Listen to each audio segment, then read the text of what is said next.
Giants and mythology.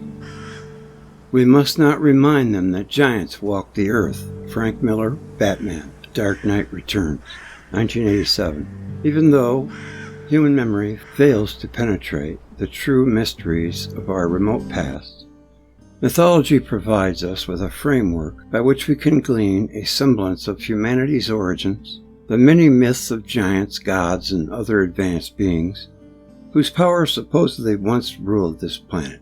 Today remain the strongest mono-archaeological evidence we have to support the idea that a race of giants once peopled the earth. In this chapter, we will explore many of these myths, which are more than nebulous accounts concocted by unsophisticated humans, much more than metaphors or stories bearing symbolic or religious significance. They are what survive out of our history prior to the great age of cataclysms, which destroyed the global civilization and changed humanity and this planet for the subsequent 8 millennia. Now, for the first time, the truth about giants in our past is finally coming to light. Semantic derivation of the term giant. In our remote past, giants were worshipped as gods. Indeed, almost all the gods and goddesses of antiquity were of gigantic stature. Why is this so? Part of the answer may be found in an examination of the semantics involved. The roots of the word god can be traced back to the Germanic word "got," and prior to the introduction of this particular title, there existed the Latin deus and the Greek theos. In ancient times, even the Hebrew tradition, it was widely known that these words, those signifying a power greater than oneself, applied not to a single omnipotent being, but rather beings from the sky, always denoted in the plural. In the annals and chronicles of ancient times, both gods and giants have been categorized as advanced beings, or sky gods. Now they're getting them confused with the planets, maybe. This is a very interesting point in of itself, but it also raises an important question. What difference, if any, exists between gods and giants?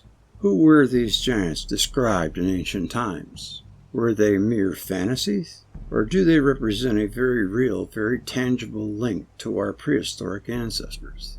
Mainstream science teaches us that creatures such as giants, ogres, and other monstrous beings are merely mythical icons from our remote past and have no basis in reality. Our ancestors, terrified of a world they did not understand and could not control, devised these myths to bring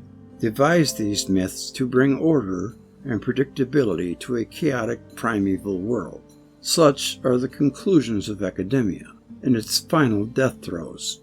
Through a study of ancient mythology combined with advances in archaeology and technology, we are coming to understand that the giants were actually highly advanced and may have possessed technologies comparable to or even surpassing our own. They were, for example, excellent record keepers and had significant knowledge of astronomy, medicine, and engineering. Thus, we ought to take seriously their seemingly extraordinary tales of titans, frost giants, and cyclops.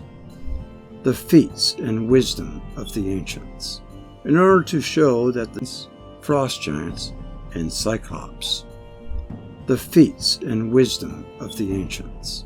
In order to show that the giants of antiquity were not the product of an unsophisticated imagination, it is necessary to first establish as fact the feats and wisdom of the ancients. This inevitably leads into a discussion of their pre-modern technological advancements, achievements, some far more advanced than those of today. Once their sophistication has been demonstrated, we can more objectively address the issue of the existence of giants. What we have found is the civilizations of the ancient world, were far more advanced than many archaeologists are prepared to admit. a deceptively small device found in 1900 on the island of Antikythera, 25 miles northwest of Crete, lends credence to this assertion. Retrieved from the submerged wreckage of a Greek galley by fishermen and sponge divers. Boy, those guys are amazing. They hold their breath for up to 6 minutes. The device was actually a working computer, intricately devised, not by Apple or Dell, but by the Greeks during Hellenistic times, circa 323 to 146 BCE. David Childress, author of Technology of the Gods 2000, rightfully boasts of its discovery as being tantamount to finding a jet airplane in the tomb of King Tut. Hence, of other technological feats from antiquity have survived into the 21st century as well. For example, texts and detailed drawings of flying crafts called Vimana in the Sanskrit writings of India give us at least some indication that the remote past, someone or something flew the skies above Earth. Let's assume for the moment that the ancient traditions of the gods imparting knowledge and wisdom to early human race were not mere fantasy, but based on eyewitness accounts of actual events. This, then, would not be a misinterpreted record of an ancient alien visitation, but direct account of an earlier race of giants passing on what it had learned from the gods to humans in a form of succession, passing the torch to another generation of ancient Terrans, or earthborn beings. One of the many tribes of humanity that were passed the torch of civilization very early on from the primeval giants of old were the Chinese. Confucius records that in China, during the reign of the 5 monarchs from 2852 to 2206 BCE, flying carriages existed in that country. However, it is difficult to ascertain the full extent of the technological wonders the Chinese may have possessed because, prior to his death, circa 210 to 209 BC, Emperor Shenshi Hongti ordered the burning of hundreds of thousands of books, including all of those in the royal libraries. Childress, 2000. A few lucky tomes, however, escaped the wrath of the imperial torches. Well, that went on more than once. Went on in the Middle Ages again, too. From them, a few accounts of advanced technology possessed by the ancient Chinese have survived to this very day. The ancient Chinese, in addition to the invention of flying craft and military technology, also developed practical innovations for mass consumption. An individual named Bai Xing introduced the technology of movable type in 1045 CE, more than 4 centuries before the printing press of the first Gutenberg Bible. And to resist earthquakes, quite common in China. The Chinese are rumored to have invented the first earthquake-resistant houses. Moreover, around 725 CE, 2 Chinese inventors were credited with developing the first mechanical clock. In addition, gunpowder was common to the Chinese, which they employed beginning in the 9th century or earlier. Gunpowder was used for fireworks and as a means to frighten opposing armies or to announce the coming of the invading force rather than as a weapon. According to Childress, the Chinese have always had a great scope and vision regarding their projects. Not only was the Great Wall a colossal endeavor, but the Grand Canal of China, which connects the Yalu River with the Yangtze, is 20 times longer than the Panama Canal. Yet the Chinese constructed it without modern equipment, starting over 1,300 years ago. There are other mammoth projects that are still unknown or waiting to be discovered, such as the largest pyramid in the world near Xi'an. Even the Chinese version of the typewriter, called the Hong typewriter, has 5,700 characters on a keyboard, 2 feet wide and 7 inches high. Chinese armies also employed the use of poison gas more than 2,500 years before it was invented and used by the West in World War I. They also developed cast iron in the 4th century BCE, more than 1,700 years before it was first used by Europeans, and created steel from cast iron in the 2nd century BCE, more than 2,000 years before the Westerners manufactured it. And the funny thing is the technology came from the West to begin with. Then the West got wiped out, and it looks like the East maintained a lot of it. How is it then that the Chinese were so technologically advanced at such an early stage of their culture's development? Renowned British scientist, historian, and sinologist Joseph Needham of Cambridge University echoes this very question when he writes with regard to the splendor of early Chinese inventions. First, why should they have been so far in advance of other civilizations?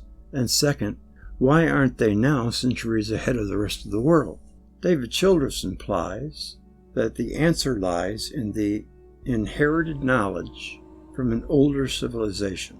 Its discoveries, writes Childress, like ours, are just the rediscovery of ancient technology. From the roller coaster ride of history, I posit Chinese civilization may have been jump-started by an extra-mundane source during the time when the primeval giants passed on knowledge to the chosen people of the new era. As you will see, we will argue for this theory throughout the book, as it is one of the fundamental tenets of our research. Giants as part of our collective unconscious. Since they first walked the earth eons ago, giants have become a part of our collective unconscious, a terrifying Jungian archetype that captivates the imagination. They form the cornerstone of the myths, legends, and traditions of almost every culture on earth, and in many cases these narratives have remained unchanged for millennia. Such myths often depict a civilization ruled by giants that is destroyed by a global deluge and eventually forgotten. These myths and legend help us to decode the secrets of that forgotten chapter in human history. Indeed, these gigantic inhabitants of our imagination are not mere figments, but rather the cultural phantom residue from our past experiences as a species. They are, in fact, imprints or echoes of a remote but very real dark age that we have mostly long since forgotten. Until now, as with all mythological accounts, they are but blurred images of a far more profound reality. Let's look at some specific examples of giants mentioned in the myths and legends of the world, beginning with the Inca civilization. Inca myth describes the Ayuca race, the Ayuca race, which includes 4 twin giants who hold up the sky. In this myth, as in many others like it, the human race becomes unruly and ungrateful. Angered by this, the 4 giants agree to let the sky tumble down and crash into the sea. The result is a global flood that obliterates much of humankind. The idea of the sky crashing to Earth and destroying virtually all civilization resonates with Plato's Atlantis and some more recent speculation regarding its demise. Some theories suggest that a comet or asteroid may have impacted Earth sometime during our remote history, causing the destruction of these ancient and advanced cultures. In Irish mythology, we learn of the Formarach, a giant sea people. Their leader, Balor, guides them to the shores of Ireland following the Great Flood. They then become the native inhabitants of that island, while some scholars locate the Formarach's point of origin in Spain or North Africa. Others claim that the original homeland of these pre-Celtic giants was Atlantis, thought to have been located 200 miles west of Gibraltar. The Giant's Causeway in Northern Ireland is also linked to the giants in that its natural geologic formations consist of massive basalt columns that were claimed to have been the work of giants. In the 3rd millennium BCE, the Hurrians were the dominant race of Anatolia. The Hittites, who conquered the Hurrians around 2000 BCE, absorbed many of their religious beliefs and mythological traditions, including the myth of Alalu, the first king of heaven, a giant god who thrived on a mountainous island situated in the Western Ocean. Well, you know what that is. That's the polar configuration. A giant god who thrived in the mountainous island situated in the Western Ocean, which was often referred to as the Sea of the Setting Sun. The Western Ocean was an earlier name for the Atlantic Ocean. Author and historian Frank Joseph believes that this tradition of giant gods and the island in the Atlantic is a Hurrian memory of the mountainous island of Atlantis. Alalu's son was the mighty Kumarbi, the mythic personification of the Atlantic Ocean, and the Hurrian equivalent of the Greek god Titan Kronos, Saturn. Kumarbi placed the world on his mountainous neck, and this, in addition to being the equivalent of Kronos, he also was the Anatolian equivalent of the Greek deity and Titan Atlas, the founder of the mighty Atlantean Empire. The Key of New Guinea recalled a race of demigods or giants called the Nemo. They were said to be taller and stronger than the mortal race of today, but they were lords of the earth before the Great Flood. They taught the Key ancestors the fundamentals of agriculture and house construction. The Nemu were wiped out during the deluge, but their bodies were transformed into blocks of stone. This final feature of the myth, Frank Joseph writes, betray the Key's reaction to megalithic structures found occasionally in New Guinea, often composed of prodigious stonework they identify with the pre-flood of Nemu. The natives of the Fijian Islands believe that their ancestral land called Baratu sank long ago into the Pacific Ocean. This ancestral realm was obliterated when the heavens fell down, and fire and water melded together to produce the island of Samoa. The survivors, known as the Hitti, were thought to be a race of giants, the children of Atlantis. They built a monumental arch standing almost 20 feet high, Joseph, 2005.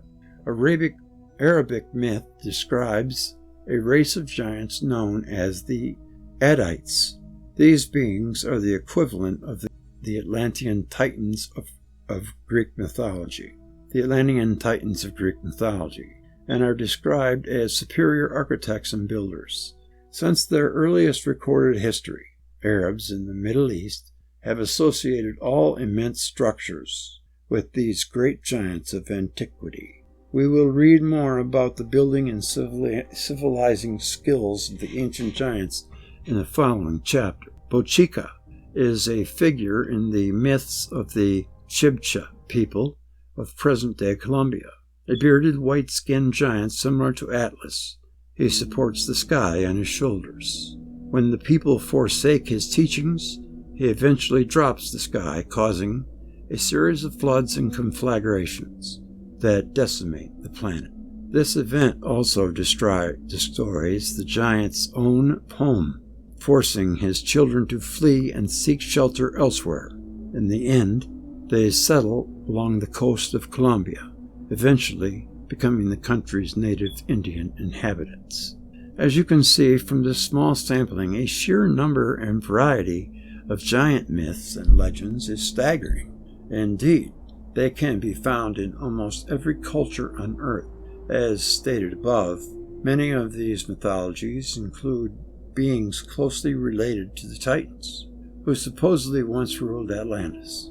And of course, there is also the recurring narrative of a great cataclysm that destroyed a civilization sometime in the remote past. Such common themes and motifs lay the groundwork for an even broader discussion. Let's examine some of the additional accounts of giants now. Giants in India.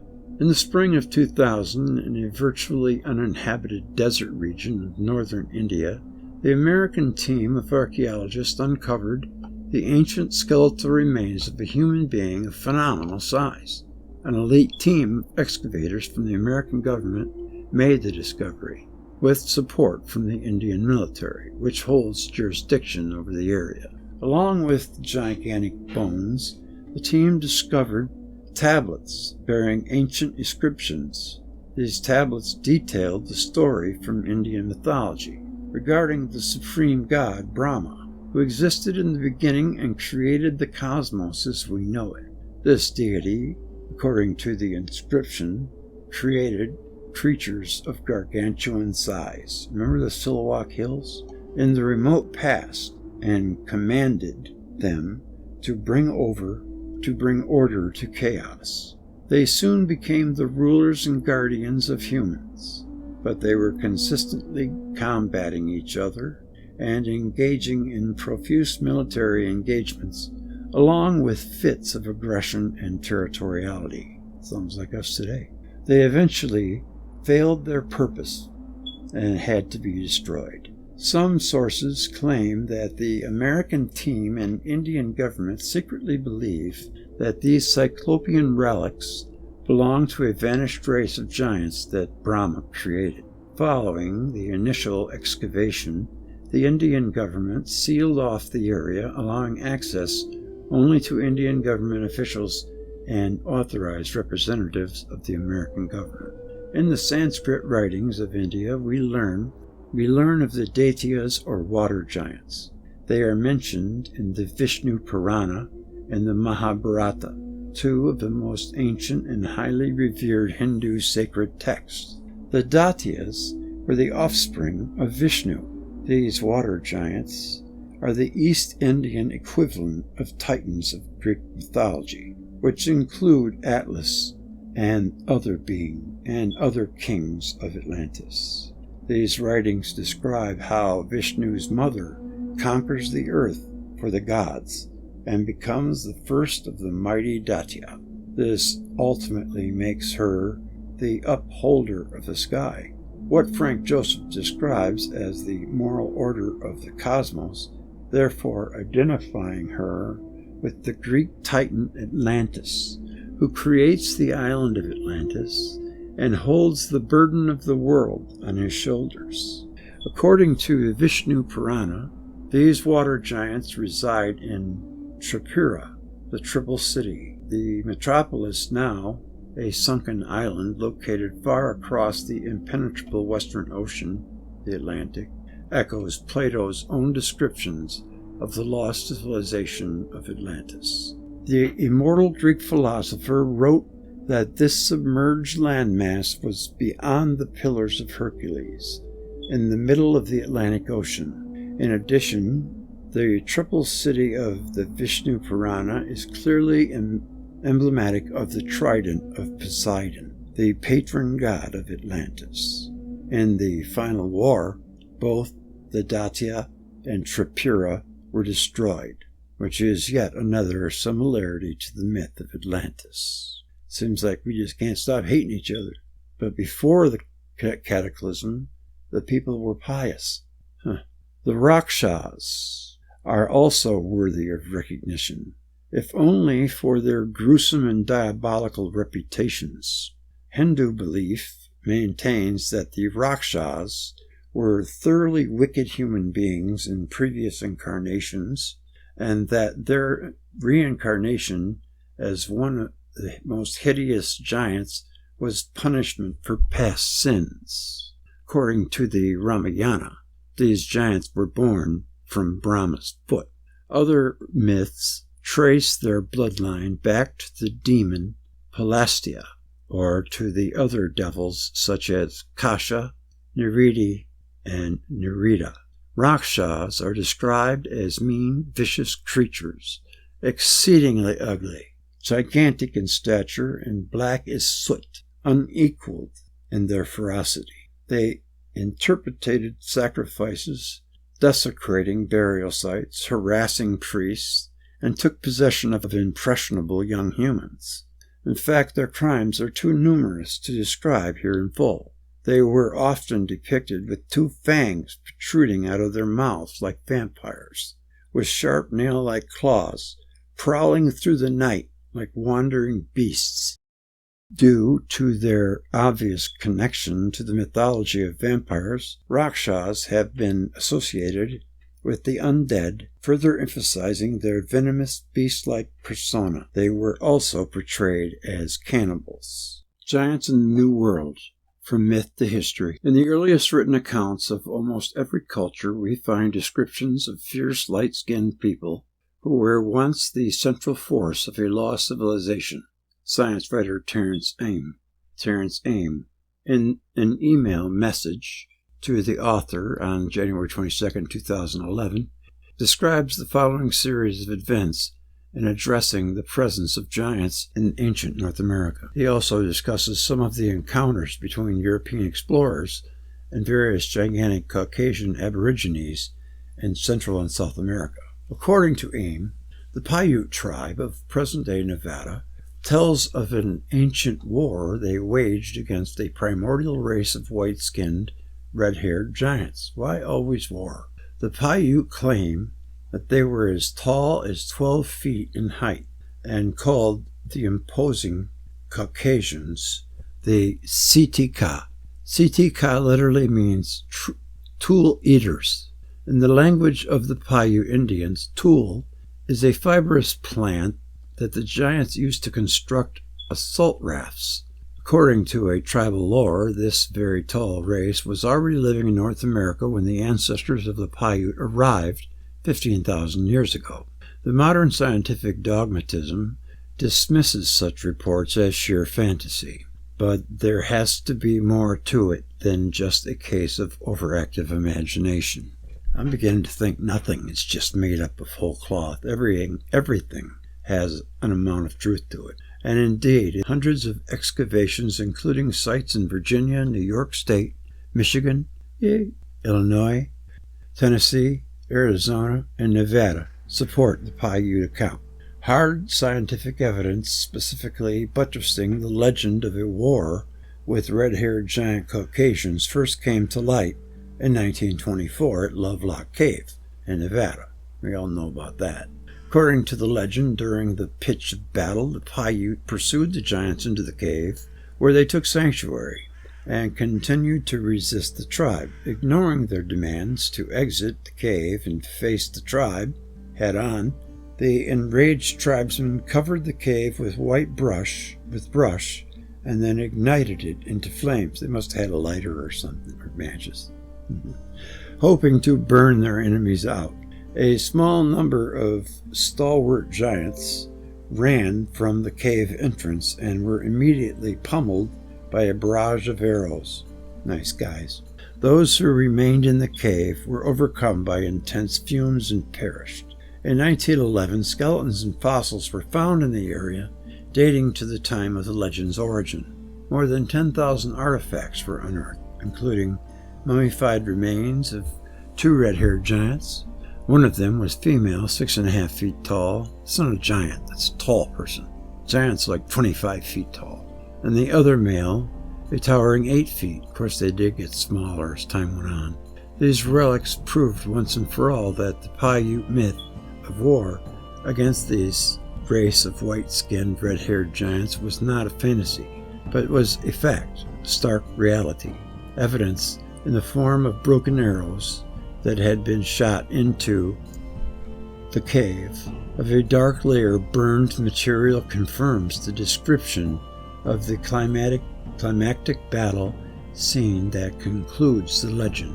2 very large skeletons were unearthed in the humble dry lake bed near Lovelock, Nevada. Among the human remains was the skeleton wrapped in a gum-covered cloth, not unlike those found in Egyptian mummifications, and measuring some 8.5 feet tall. The other was an astonishing 10 feet tall. Now you're starting to talk, now you're starting to get right. I think maybe 13 to 15 would really be a giant. But, what about 50 feet? The Book of Mormon, which also speaks of giants, calls these original inhabitants the Jaredites, often considered the Olmec of Central America. But it is more likely that the Olmec were just a single part of a much more widely distributed population.